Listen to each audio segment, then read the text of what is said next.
Let's just start with our 30,000 sort of foot view, and John, perhaps, assessment of where we are in RNAi development right now, given that the first RNAi therapeutic to be approved over the last year was yours at your company. And congratulations for that. Thank you. Tell us where we are.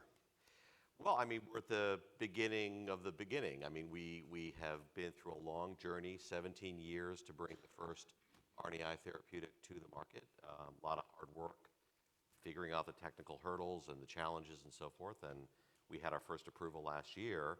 We just had our second phase 3 readout, which is positive, and that'll lead to an NDA submission in the middle part of this year. So we'll have our second drug approval early next year, probably. And that just is the beginning of a whole wave of new RNAi-based medicines that will be coming forward in the years to come. So it is really, I would say, this incredibly exciting turning point for the whole field of RNAi-directed medicines that can treat disease in a fundamentally different way. And we're just seeing the beginning of that now hit the market. What kind of reaction have you had so far in the past year or two? Is it on Patro? Yeah. What kind of reaction have you had in the marketplace? I mean, look, I mean, I was overwhelmed with how the community, this community, and others really were so delighted and happy collectively to see this first approval. I think everybody knew that we had to work hard to make this happen, and everybody was rooting for us at the end of the day, which is really amazing. It always amazes me how this community sticks together the way they stick together to help each other out. Even when we're competing with each other, we still stick together and try to help each other out. So it was pretty amazing to see that type of reaction from our peers and colleagues and the broader biotech community. The patient community, of course, could not be happier, finally, for a disease that is a devastating disease for them. They now have their first approved therapy that came to market in the U.S. And obviously the investment community is the investment community. They have a different sort of set of expectations they now put on you all of a sudden as a commercial company, which is fine.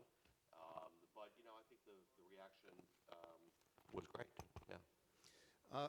Katrine, your assessment of where we are right now. There are so many gene technologies available right now, 4 or 5 gene companies aside from your former company, Editas, that are working on.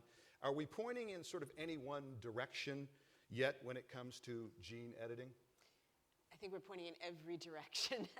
The thing about gene editing is the concept's been around for a long time, right? In terms of technology, the earliest pioneer technologically was zinc finger nucleases and a company called Sangamo. I think there were other technologies that needed to catch up to really create several things coming together to be able to really make medicines in a broad-based way. So Sangamo was a pioneer in many respects, but our knowledge of the human genome itself, our ability to do sequencing rapidly and cheaply and accurately really changes how you can approach these diseases. Our understanding of what sequence equates with what kind of disease process. You can't edit a gene if you don't know what to edit.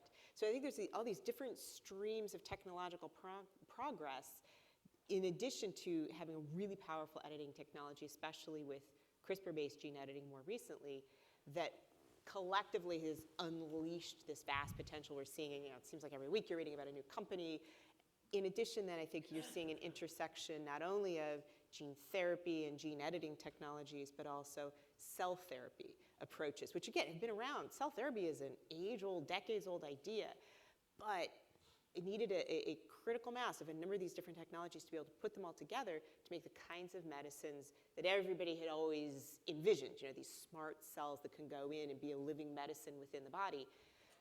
We're actually now able to do what's been long imagined, and I think that's why you see this explosion of whether it's gene therapy or gene editing or cell-based medicines.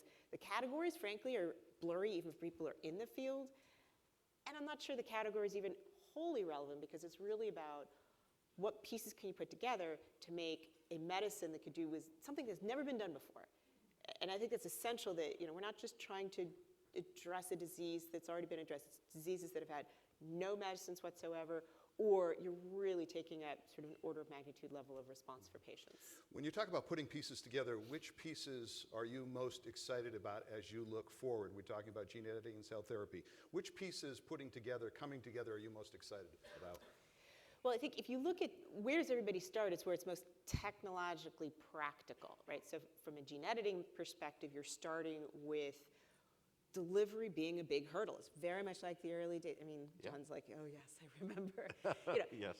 It's great to do something in a test tube or in a dish in cells in the lab or even in an animal model, but you can use ways of delivering in those settings that you cannot use for a person. And so you think, well, where can I get to first? What tissues? And as a practical matter, early on, it's the eye, the liver, and the blood. And so you start with diseases of those tissues because there's a practical element.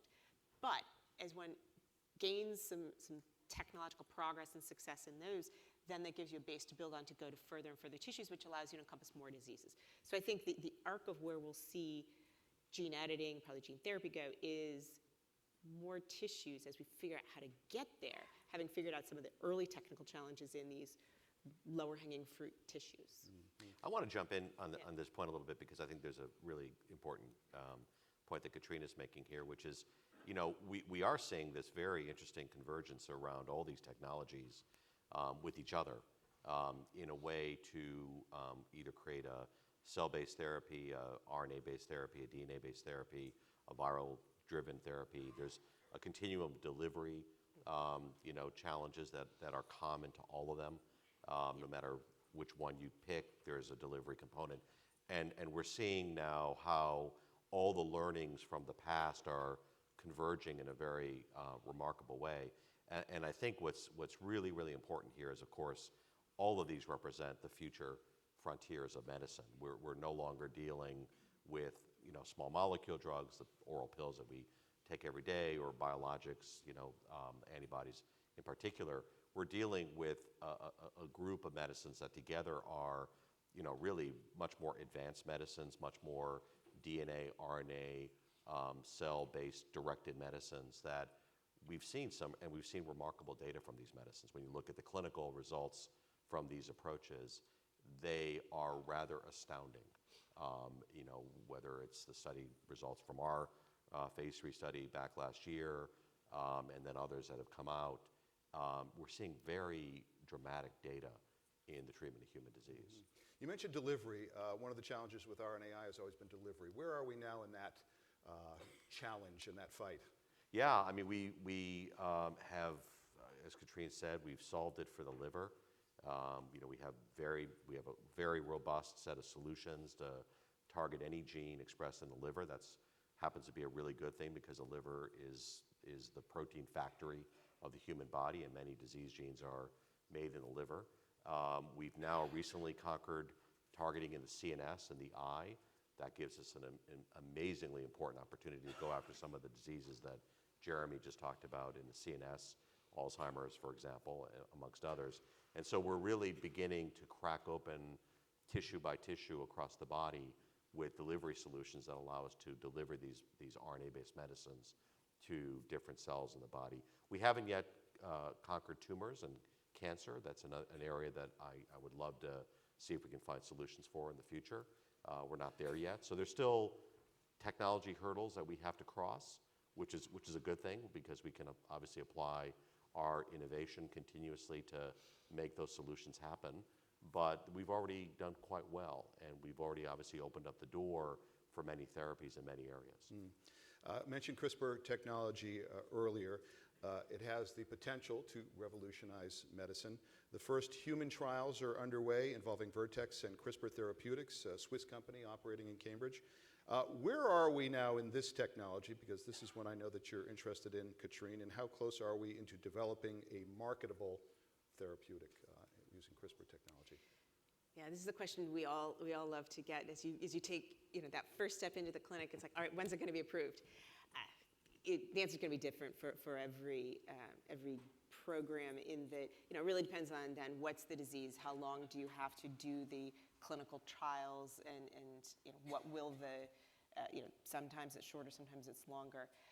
I think that it'll be some years certainly, but it's worth noting. I think that from a regulatory perspective, we have a very sophisticated regulatory environment, both EMA and here with the FDA. And I think one of the really, this is a biotech nerdy audience, so I can go there with you guys.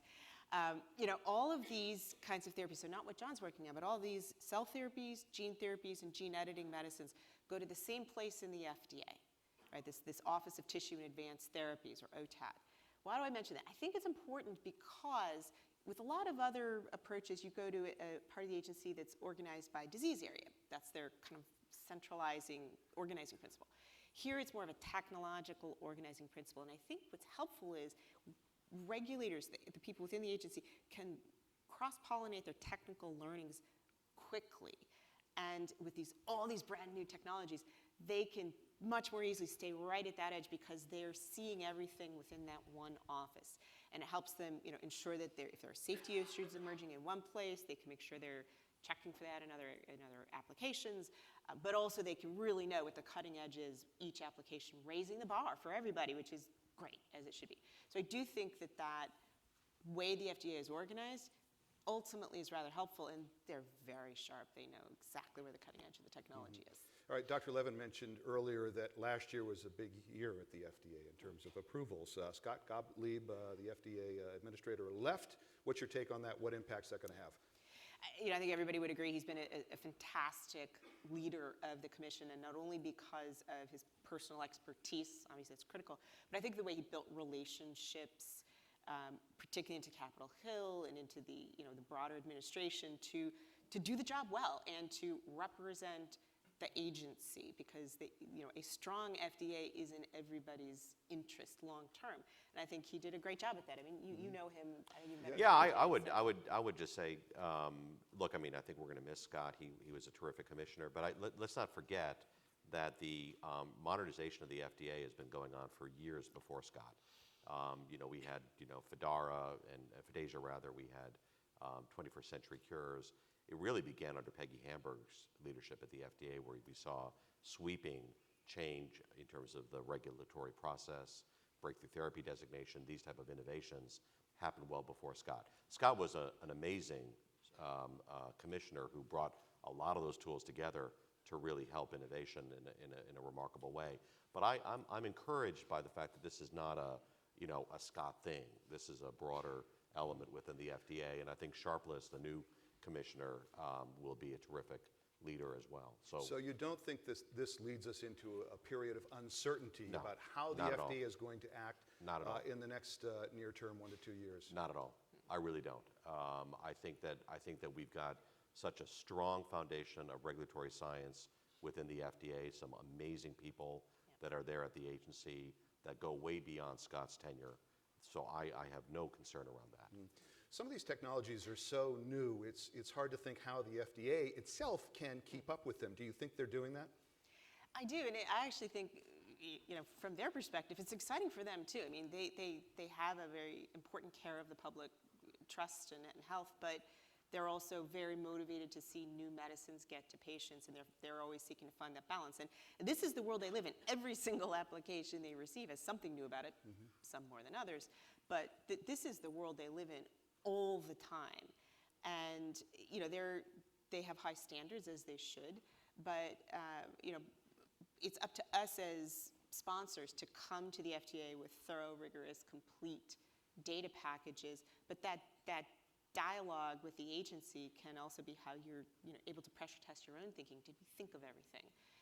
And that could be a very productive conversation. I want to ask you about one controversial thing. Dr. He Jiankui of China stunned the medical world late last year when he said that twin girls had been born through IVF and that their genes had been edited, essentially genetically modified kids. He said he was trying to prevent certain diseases in doing this. What was your take on and reaction to that when you heard about that? First of all, I think that none of the companies working in the field are doing this. We've all said so very clearly and explicitly. In addition, within, for example, the Biotech Innovation Organization, we have a working group on this and have made a very clear and explicit statement that working in human germline is not appropriate. In addition, I think what we know from what was announced about this work, there were many, many, many aspects of it that caused very deep concerns about how it was done, not only what was done, but how it was done. And I think that it was wholly inappropriate, wrong, and not acceptable what he did. Those of us that are working in the field are deeply committed to creating medicines for people with diseases, and that we try to do that as well in a very transparent way.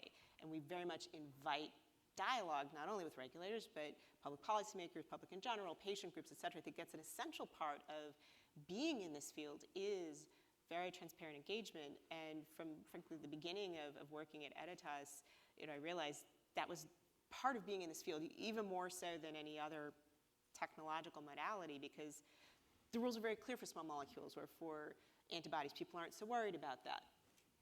This is different.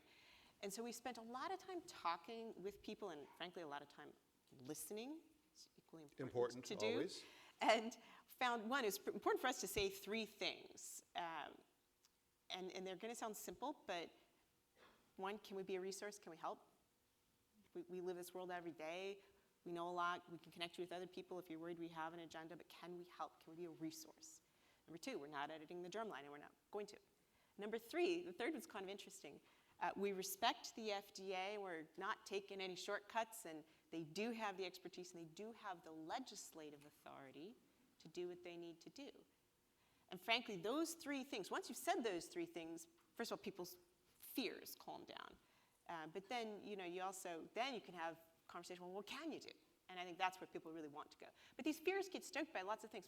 I don't know if you watched the last movie with The Rock. Well, that but, was... Rampage was all about gene editing monsters. So it spans from, what felt like science fiction kind of last week is now not science fiction. That line can feel blurry for people sometimes. Once Hollywood gets a hold of it, it's... Oh, yeah. So I want to pick up on something, John, that Dr. Levin was talking about earlier, and he said pricing is at the core. I want to get your reaction to that, given that you have a drug that was approved last year that's expensive. Yeah. Well, look, I think there's no doubt, and Jeremy and I have spent a lot of time talking about this along with others, and Katrina as well. The drug pricing debate is really, at the core of the important challenge that we have to address as an industry. I believe strongly that the focus needs to be on the value of the medicines that we deliver. We're not going to solve Alzheimer's disease, to use Jeremy's analogy, with better medical procedures and better hospitals and spending money on parts of the healthcare system like nursing care and so forth. We're only going to treat Alzheimer's with new medicines. And if we don't have the right incentive system to provide a market-based, time-limited reward for the innovators that spend billions of dollars to bring these medicines forward, and to then reward their investors for a relatively short period of time, then all that innovation will just stop. So we all understand that. I don't have a doubt that we can be better in what we do. And so we, for example, we will not increase drug prices at Alnylam. We have been approaching payers with value-based agreements and risk-sharing agreements, and we've actually formed over 7 to date right now with different payers, covering millions of lives in the U.S., so that we're only charging if our drug does well, not just because we're selling a unit to a patient. It's like a money-back guarantee almost, it sounds like. Almost like that. It's not quite all money back, but it is structured. We would actually love to do more, but there are restrictions for what we can do based on things like best price and CMS, but we have to live within that bounds and current law. But the bottom line is we are doing a lot of innovative things with payers to basically share the risk, and we have to. I think we as an industry have to do that. We as an industry also cannot continue to just have annual price increases just because the calendar turned from December 31st to January 1st. It just doesn't make any sense as an industry. So, but we're seeing the industry doing this, obviously individually. We can't do it together. We won't do it together. But we are seeing market-based forces driving better behavior for the industry. So we have to get this right. We have to. At the same time, we have to have insurance companies go back to an insurance system that covers the sick by asking the well to pay money in their premiums, not asking the sick to pay so that the well have lower premiums. And so we have an insurance system that's broken in this country. And then, of course, we have this Byzantine middleman system that is creating a lot of perverse incentives. So, look, I'm optimistic. I really believe that we'll get this right. There's no doubt about this. Society cares too much about medicines for patients. You know, if we believe in the American spirit around innovation, which I personally believe in 100%, we will solve this because we have to. So we have to solve it. What's your take, Katrina, especially given the model that John just laid out? Well, it's funny because I think it often gets labeled with the question of quote-unquote drug pricing as opposed to, you know, what is the issue? And often the issue isn't whatever is the, you know, reported price. It's often not what anybody pays.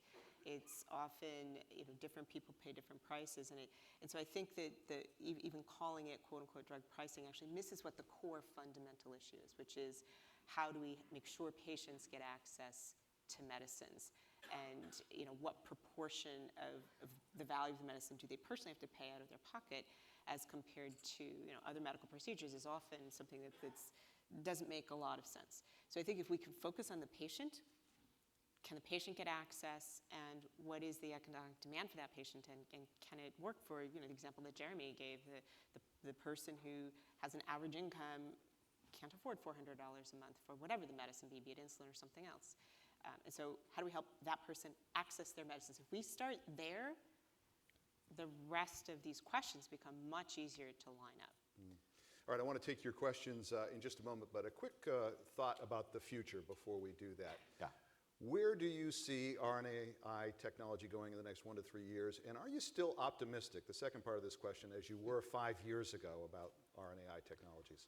Wow. Well, I mean, I think we're going to have multiple products over the next 3 years. I mean, we probably, I'm going to guess over 5 RNAi therapeutic products will be on the market over the next 5 years. And then there'll be a very rich pipeline, not just at Alnylam, but other companies as well, of these type of medicines. So I think we can count on RNAi becoming a whole new approach, just like antibodies emerged in the 80s and 90s as a whole new approach. I think we can really look at this point. You know, we've broken the ceiling around the first approval. You know, once you break that ceiling, you can just see that flood of new opportunities coming forward. So I think over the next 3-year period, which is relatively short in drug development terms, we'll see, you know, probably, you know, half a dozen new approvals. Longer term, I mean, compared to 5 years ago, 5 years ago was a pretty bad period for RNAi. Actually, it was a, you know, people thought we had died and hadn't lied down yet. So yeah, it's a lot better now than it was 5 years ago or 6, 7 years ago for sure. But that's because the science has matured, the approvals have happened, the clinical studies have shown a pretty remarkable set of data at the end of the day, and that opens up the door for more of these medicines to come forward. Katrina, take a look into your crystal ball. What do you see happening in the next 1 to 3 years as far as gene editing technologies? What's coming next? Well, it's funny because you asked the 5 years ago question, and like it all barely existed. So the fact that it's moved as quickly as it has in 5 years, to me, is what's most astonishing, and that it is expanded as much. I would have expected to make progress in 5 years, but it's made more progress than I would have expected, and in more directions. And I think, too, this intersection with cell therapy is one of the most explosive aspects of actually our entire industry right now. So I think that what we'll see, one, is a lot more things going into the clinic. I don't think in that time frame we'll have first approvals. That's a little too quick. But multiple programs in multiple diseases, which I think is exciting. It's not just everybody's working on the same thing. You have people working on sickle cell disease, on rare forms of blindness, on different forms of cancer, on different forms of liver disease. So you're going in lots of directions at once, which I think is incredibly exciting because each one is going to bring its own challenges, and you got to solve that geography of the body. As we solve the geography of the body in several places, you can start to say, well, what are the common lessons that arc across it? And I think that's one thing I'm really excited about is, okay, what do we learn about working in hematopoietic stem cells as compared to photoreceptors, as compared to hepatocytes, that lets us go more quickly into the next several tissues. And so everybody here you have to be an optimist if you're in biotech. But I think what I am optimistic about is because there are multiple starting points in the clinic, that's going to let us go rapidly into additional tissues because we'll be able to draw lessons that cut across. All right, so let's have you ask your questions. I know we have folks with microphones around. If you have a question, please raise your hand and say who you are. And we'd love to hear your questions for our panelists. Got two superstars of these technologies up here. I know there were reporters here in the room too. So. Or we can reminisce about the fact that John actually hired me back in I did. 1995 at Biogen. Yeah, I did. It was probably one of the better things I've ever done, I must say. And why did you hire her? What did you see? Oh my God, I got to say something. Katrina is one of the smartest employees I've ever had. I hired her. I remember recruiting her at a tavern right on Pier 6, I think it is. I see Ed over there. He knows exactly which one I'm talking about. And we had lunch and coffee and brought you into Biogen at the time. And it's just been so wonderful to see how she's succeeded over the years. But it's her smarts, and she is a smart person. But it's interesting too. A great leader. I mean, Alnylam has also very much been a company that at Editas we looked at as a sort of role model company, because when you're pioneering a new modality, new drugs are hard. In addition, it's a new modality when you don't know what the rules of the road are. And you went through a lot of tough economic times when money was not free-flowing. Yep. And so, that's the perseverance that you have to bring a new medicine forward. I think even more so it's a new modality. You have to learn lessons, but you can't copy because the context is so different. So, we're fortunate to be in an environment where we do have a lot of people we can learn from. He's a good one to learn from. Mm-hmm. Have you ever had a aha moment in your work where you said, wow, I didn't expect that, or this surprised me, or look what I've found? Okay, well, I didn't expect that like every day. Yeah. I will say, the world of CRISPR is a bit surreal, and there are many times when you kind of sit there and you go, oh, good example. When we went public it was terrible, actually, terrible moment to go public, but we did. You went public in a terrible moment as well, as I recall. We did, yeah. 2004. But I don't know if you had this. So we flip our S1. So you file this document with the SEC, and then you put it out in the public domain, and then you have to wait a couple weeks before you can actually go and sell stock. So we're in that period where we're not supposed to be talking to anybody. We're in a quiet period. We're very meticulous about this, and we didn't know. But one of our founders is pretty illustrious, George Church, and he does stuff with the media all the time. And 2 days after our S1 flipped public, he was a guest on the Stephen Colbert Show talking about CRISPR. Now, he didn't mention Editas and all that. Literally, that's good. Yeah, and so I was like, oh, okay. Or, then the other side is totally surreal moment. Again, through the lens of this document, you have this risk factor section, 100 pages in our particular case. And a lot of them are standard, the risk of regulatory, the risk of clinical development, et cetera, et cetera. But we got some special ones. And CRISPR was added to some list of weapons of mass destruction because people worry about misuse.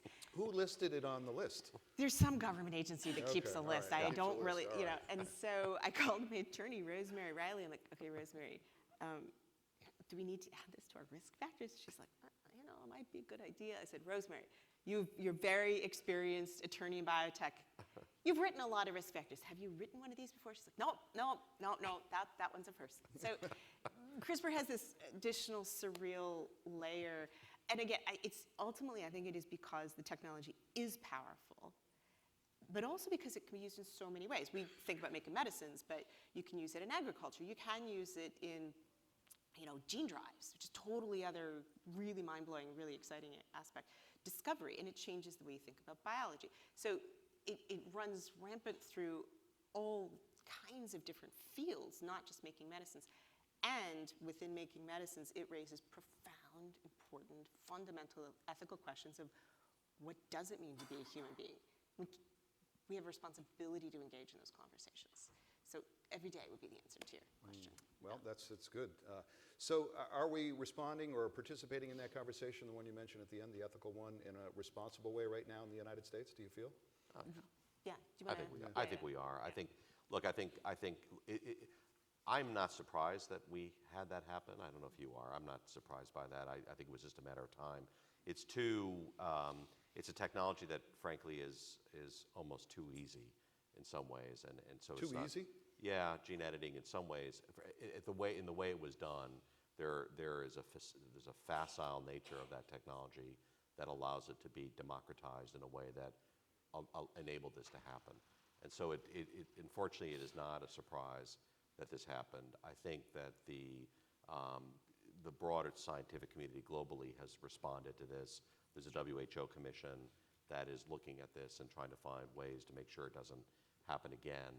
And I think we'll find the right answer there. But it doesn't surprise me that it happened. But it's a conversation you can never end. You need to continually engage in the debate. And also, just to be clear, what happened in China would be illegal here. So Yeah. we should know that. All right, anybody have questions out here? Sir. And we have a microphone to bring down to you so everybody can hear you. Somebody's coming down from the side right here. Thank you. Hi, I work for the Fraxa Research Foundation, and we fund research into Fragile X. I'm interested because one of the topics, because there is some Fragile X research and CRISPR being done, that it's one of the most popular things that our community cares about. We talk about patients. The question I hear the most from patients is, or parents of kids with Fragile X is this pie in the sky? And I don't know how to answer that question. Yeah, so I think of it this way, because there are many diseases like yours where if there's a spectrum of degrees of difficulty of is it easier or harder, this one is more difficult. It's not going to be one of the first things because there are technical reasons it's more challenging. Now, that doesn't mean never. And I think it also doesn't mean one doesn't begin to think about how could you approach it, because when I mentioned earlier that people are starting in diseases of the eye, the liver, and the blood for technical reasons, the other level of technical consideration, where do you start, is what is the genetic repair that is required? Because there's all kinds of different genetic mutations, and some are easier and some are more challenging. So part of it is to say, okay, with the nature of what needs to be repaired, is it easier or harder? And I would also say, not just limiting oneself to the concept of CRISPR. CRISPR makes the headlines, but there are other elements of homology-directed repair, new iterations of types of ways of editing. So that broader concept of how do you manipulate genes and manipulate pieces of genomes, there are many technologies. CRISPR is the shiny object, but there's many technologies in there. I think the question is there one that is suited to this particular kind of genetic repair? And then I think the next question is, what cells in the body do you need to get to? So these are kind of a lot of technical challenges. These are the two first questions you're going to ask. What do I need? Where do you need to get to in the body? What kind of genetic repair do we need to make? And as you solve those two, the rest are still hard, but they are secondary. So I think that would be where I would start the conversation, and particularly with scientists who are working on the disease, because those are the kinds of problems that will need to be solved. I hope that's helpful. You have an important challenge here, because I think that there's no doubt that one can imagine in the future how all these technologies can help, but in some cases, and Fragile X is one, there are many hurdles on top that have to get addressed. So you have to manage expectation and hope in a very important way, because I think there's no doubt that one can imagine how these technologies can impact a disease like Fragile X, but it may be years, and you have to manage that. Great question. Over here. And if you can, you got the microphone, great. I have a question for John that really is sort of independent of the science.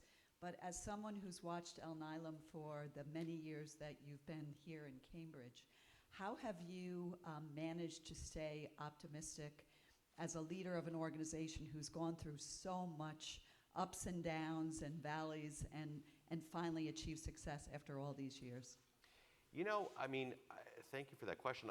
I think it starts fundamentally with one of the wonderful things about companies like Alnylam, and we're just one of many that are out there in this local community, is that we're such a purpose-based group of people. First of all, we keep the patient at the center of what we do, and we know that the medicines that we're developing can make a big difference in their lives, and that becomes our North Star. And we are inspired by the patient community, the patients that we bring in to meet with our employees, to meet with our teams.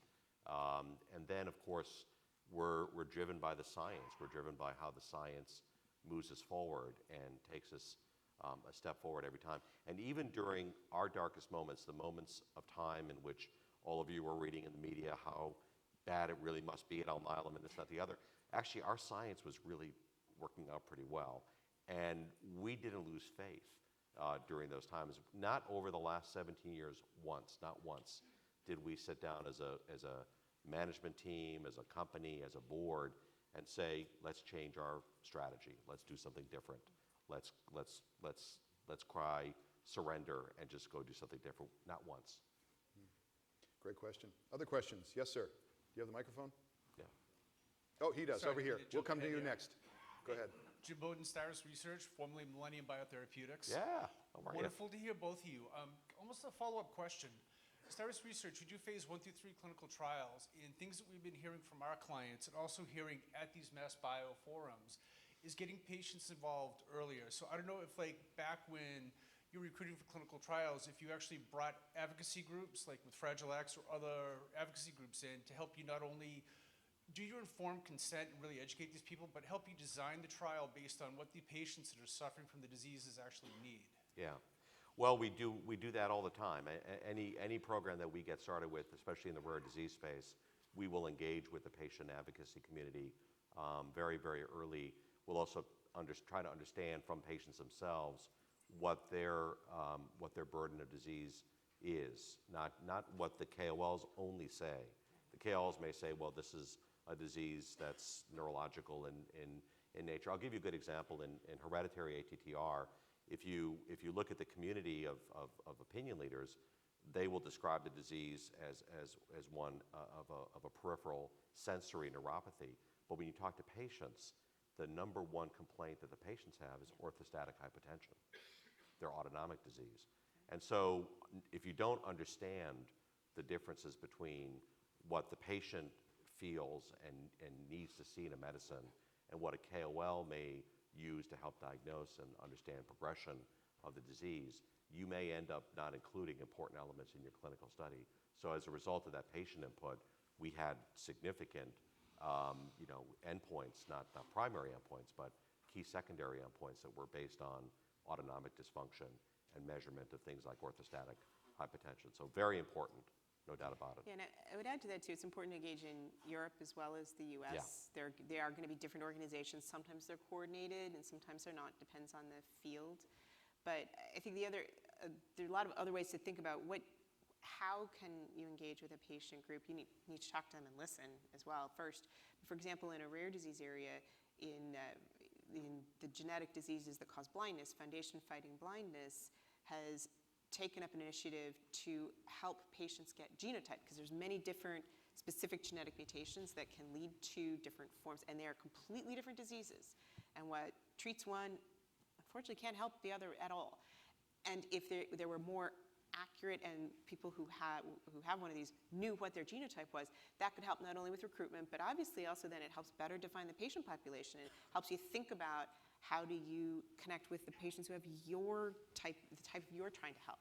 So I think depending on the disease area, how exactly you engage and what that conversation looks like becomes important. And I think the one additional layer I would add is you have also more even important examples like sickle cell disease. Far beyond the medical aspects, which is really, really, really terrible disease, are the aspects of engaging with that community, primarily an African American population, and the long history of medical research and African Americans in the US is something you need to understand very deeply to be a thoughtful partner who hopes to help patients with this particular disease. You need to really listen and build real relationships over many years. That's a unique layer to that disease, but many other diseases will have that as well. So what is that patient and family world like? You need to get in there, be part of that world. Listening and understanding, so important in any endeavor. All right, somebody over here, back here. Hi, Brian Harrison from High Tech Health. I suppose traditional pharmaceuticals and biotechnology products were manufactured in big facilities. How do you see the the manufacture and the supply of products to patients changing, because obviously rare diseases, et cetera, creates its own unique challenges? Yeah, I mean, these are much more complicated biomolecules to manufacture than our traditional small molecule, or, I mean, we could debate whether they're more complicated or not than biologics. They themselves are very complicated, but certainly in the case of RNAi, which are double-stranded RNA molecules that are made synthetically, the chemical synthesis that's involved to make the drug substance is actually very well described, very well defined. It can be scaled. It has been scaled. There are third-party manufacturers that one can contract with and work with. Then, of course, the delivery solution that one uses is where there might be some added level of complexity. For the first product that we have approved, we use a lipid nanoparticle. We do the manufacturing ourselves in a GMP facility that's a relatively small facility, but that sources the world's supply of Onpattro right now. But more modern delivery systems that we're using, of course, are much more simple, and they can be made as part of the API manufacturing itself. But these are very important elements. You might want to speak to the viral vector Yeah, I was going to challenges on say, the well, in gene the world editing of side. gene therapy, gene editing, cell therapy, you've got big different categories. One is, if it's cell therapy, is it autologous, or is it off the shelf? If it's off the shelf, is it healthy donor sourced, or is it engineered cell, a stem source of some kind? So each of those presents a different specific technological challenge. If you're making in vivo in the body editing, are you using a lipid nanoparticle, in which case it would be somewhat similar to what John's doing, Yep. or are you using a viral vector approach in which you're needing to manufacture, for example, an AAV, most likely an AAV. There's a lot of experience with that from gene therapy, but as we all know, there are some capacity constraints, and frankly, there's just a lot of make versus buy kinds of questions one needs to ask. So you want to get into specifications of release assays. There's a whole fascinating conversation there too. So the answer is more complex, a lot more investment needed, and I hope you're planning to invest, because that would be great. Yeah. We have time for one more quick question, sir. Could you stand up, please? Hi, Udit Batra from Millipore Sigma, and I think the question right before prompted, maybe even have obviated my question. Firstly, congratulations on all the success you guys have had, especially you, John. I think we go way back on many different topics. I think the question of manufacturing technologies has somehow caught us with our pants down. I think if you're really honest about where we are, especially with viral vectors, with cell and gene therapy, the sheer number of modalities that are coming to patients at such an incredible speed has put the physical chemistry and the engineering at some disadvantage. And as people who've been working in the industry for such a long period of time, what can we do to first get through this bottleneck, right, without having to uniquely define processes for each and every patient? What can we do together as a system? And then in the future, what advice would you have for budding entrepreneurs to think about these problems a bit sooner? Because I think the biology, the chemistry is probably better described than the engineering and the scale up. Mm-hmm. And I represent a company that happens to be in that space, and a pretty large one. So I'm just asking for what you would do differently. Yeah. Well, I was hoping, Udit, you would say that you're going to convene a group of us together to work with you to figure this out. No, but I think and I think you and I even had this conversation a year or two back, but I think this is an incredibly important point. And it's going to impact our collective abilities to really realize the full potential of this science and this innovation. And these bottlenecks that you're describing are extremely real. I think they're probably more real in the viral vector cell world than they certainly are not as big of an issue. They're not an insignificant issue on the synthetic RNA world. But these are all converging challenges from an engineering capacity perspective for the whole industry. And I think an area where I'm expecting Millipore to step up and do something to help solve it. But I think the practical reality is that the companies that are in your area or the contract manufacturing organizations, their investment lags pipeline development. It's the nature of their business. They're not going to invest in anticipation. Frankly, we can knock on their door hard and for years, and they're not going to do it until they think the business is going to be there. So, if you're the innovator company, you're just going to build it yourself. Because, and frankly, let me use an analogy. This sounds like a weird analogy, but microbreweries. Okay, hang with me for 1 second. So, a friend of mine has a microbrewery in Boulder, Colorado. There's quite a few of them there, right? And they'd grown to a certain point, and they'd done pretty well, and they wanted to expand to distribute in other places. No distributor would take them on because they hadn't already established themselves in another market. So they went through a period of their time where they had to buy their own trucks and have people drive it, and they built that infrastructure themselves. Then once they were big enough, the distributors were like, great, we'll take you on. And now, then they didn't need that anymore. It's not dissimilar here, right? There has to be enough of a market for what the contract manufacturers or whomever to decide to get into the business. They're starting to pay attention now, but they're frankly not even paying attention enough right now. So what's going to happen is the companies and frankly academic institutions, a lot of core facilities will do GMP for early stages. They're not going to launch your product, right? So we're at the tweener stage for sure, and it's going to be like that for a while because there are a lot of different modalities, and they don't all need the same facilities, the same expertise, the same engineering. And we should talk about release specs because that's fascinating too. Well, there is connection between RNAi editing and IPAs, I guess. There you go. There you go. No doubt. So many thanks to Katrine Bosley, formerly of Editas, and John Mariganori of Alnylam. Thanks so much for being here for the Fireside Chat. Thank you. Thank you.